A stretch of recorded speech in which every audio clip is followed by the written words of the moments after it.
रंजीत, आखिर कब तक हम इस मकान में सड़ते रहेंगे? हर बार तुम यही कहते हो, अब लेंगे नया मकान, तब लेंगे नया मकान।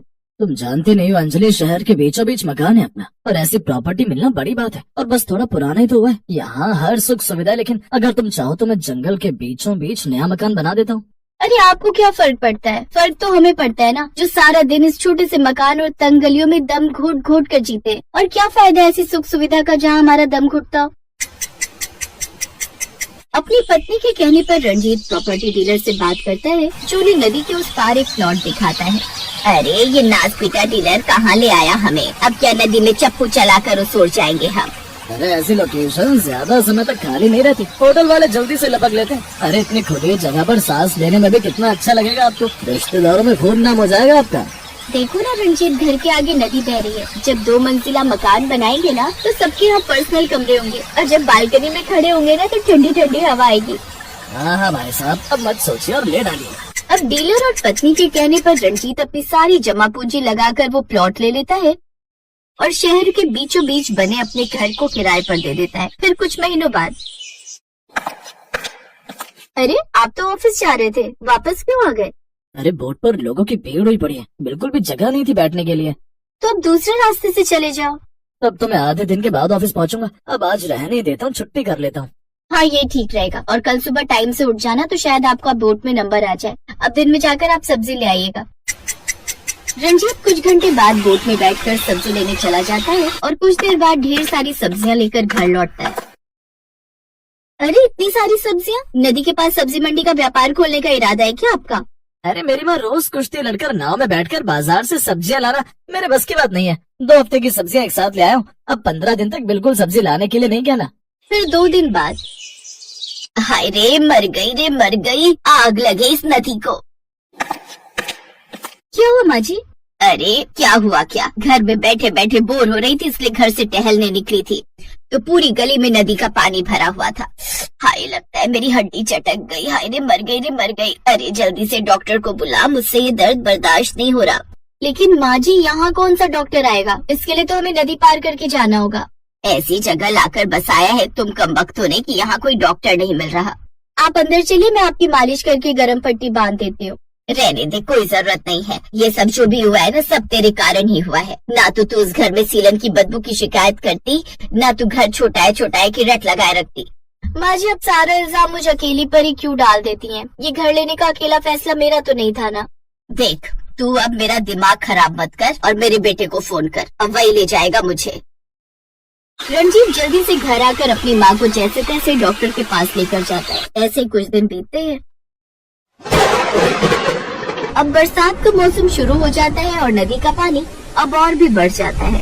अरे बेटा, ये नदी का पानी बाहर आ गया है, सब जगह कीचड़ ही कीचड़ हो गया है। माँ बरसात में तो शहरों के गड्ढे भी पानी से भर जाते हैं, और फिर ये तो नदी का किनारा है, तो कुछ दिन तो कीचड़ रहेगी। अब घर के बाहर कीचड़ होने से वो लोग बाहर भी नहीं निकल पाते। फिर कुछ दिन बाद उनकी बेटी रूही कमरे में खेल रही होती है कि तभी नदी किनारे से एक सांप उनकी खिड़की से होता हुआ घर में घुस आता है, जिसे देख रूही जोर जोर से चिल्लाने लगती है, आह मम्मी मम्मी, सांप सांप। वो सभी दौड़कर उस कमरे में आते हैं। रणविजय जैसे तैसे उस सांप को बाहर फेंकता है। हाय मेरी बच्ची, ये ना जाने कहाँ आकर फंस गए हम। तभी बाहर तेज हवाएं चलने लगती हैं और बाहर नदी किनारे की मिट्टी उनके घर के अंदर आने लगती है। हे राम, ये कहाँ आकर फंस गए हम? हमने यहाँ आकर कोई गलती तो नहीं न की जी? अरे तो घबरा क्यों रही हो? हमने शहर वाला मकान बेचा थोड़ी ना, किराए पर ही दिया। इसको बेचकर वापस वहीं चले जाएंगे। 3 दिन बाद अचानक नदी का पानी काफी बढ़ जाता है। खबर में दिखाया जाता है कि पड़ोसी राज्य ने बांध का पानी छोड़ा है और निचले इलाकों और नदी किनारे बसे घरों का बाढ़ में डूबने का घर है।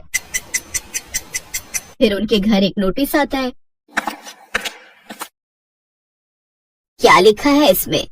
माँ इसमें लिखा है कि हमें जल्दी से घर खाली करना होगा, और अगर ये घर खाली नहीं किया तो पड़ोसी राज्य से छोड़े गए इस पानी से बाढ़ का खतरा बढ़ जाएगा और घर तक डूबने का भी डर है। और अगर ये घर डूब गया और किसी की जान चली गई तो इसमें सरकार की कोई जिम्मेदारी नहीं होगी।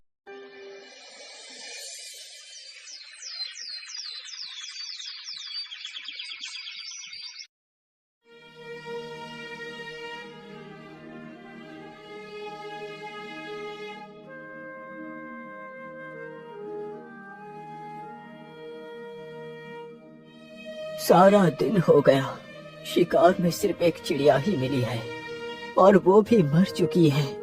इसे तो कोई खरीदेगा भी नहीं। वैसे भी कुछ ही देर में शाम होने वाली है। अब मुझे घर लौट जाना चाहिए।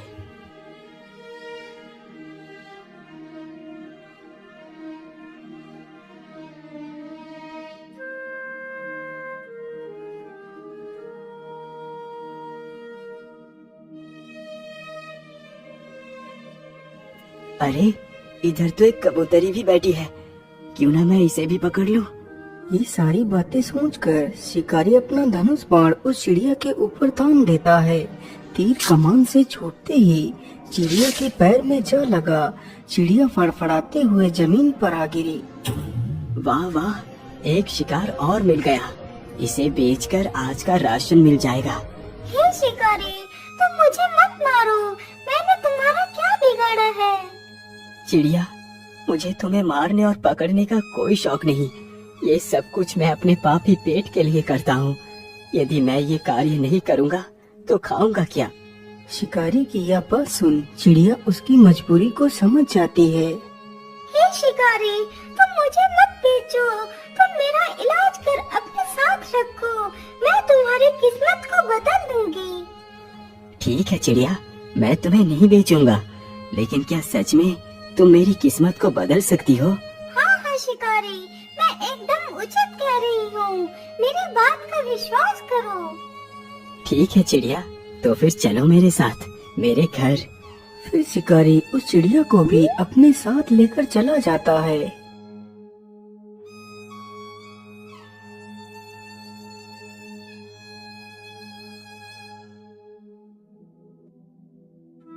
चिड़िया, तुम इसी स्थान पर बैठो। मैं तुम्हारे घाव पर दवाई लगा देता हूँ। इतना बोलकर शिकारी चिड़िया को वहीं पर बैठा कर दवाई लेने जाता है। वह जल्दी ही एक कटोरी में दवाई ले आता है और उस चिड़िया के घाव पर लगाता है। चिड़िया, अब तुम यहीं पर बैठकर आराम करो। कल तक तुम बिल्कुल ठीक हो जाओगी।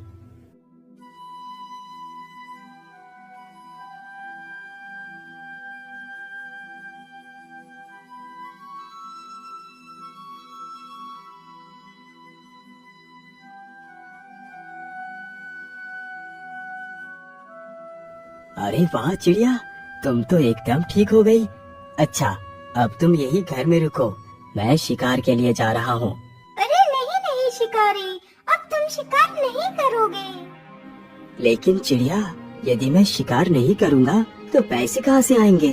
तुम शायद भूल गए कि मैंने तुमसे कहा था कि मैं तुम्हारी किस्मत को बदल दूंगी। हाँ हाँ, मुझे याद है। लेकिन तुम करोगी क्या? शिकारी, तुम जाओ और बाजार से ऊन खरीद कर ले आओ। लेकिन चिड़िया, मेरे पास तो 1 रुपया है। इससे कितनी ऊन मिलेगी? अरे 1 रुपए में जितने भी ऊन मिले तुम बस ले आओ। अच्छा ठीक है चिड़िया, मैं ऊन लेने के लिए जा रहा हूँ।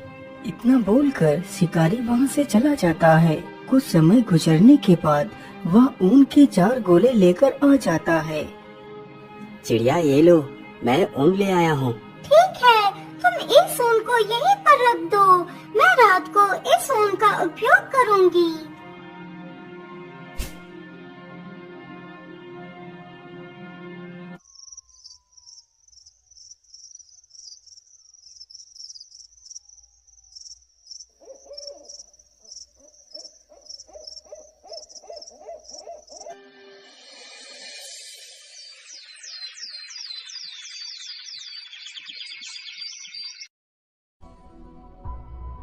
अगले ही दिन शिकारी जैसे ही सोकर उठता है तो वह देखता है कि सामने टेबल पर एक बहुत ही सुंदर शाही सूट रखा हुआ है। अरे, ये इतना सुंदर शाही सूट किसका हो सकता है, जबकि यहाँ तो कोई नहीं। अरे चिड़िया, ये शाही सूट कौन लेकर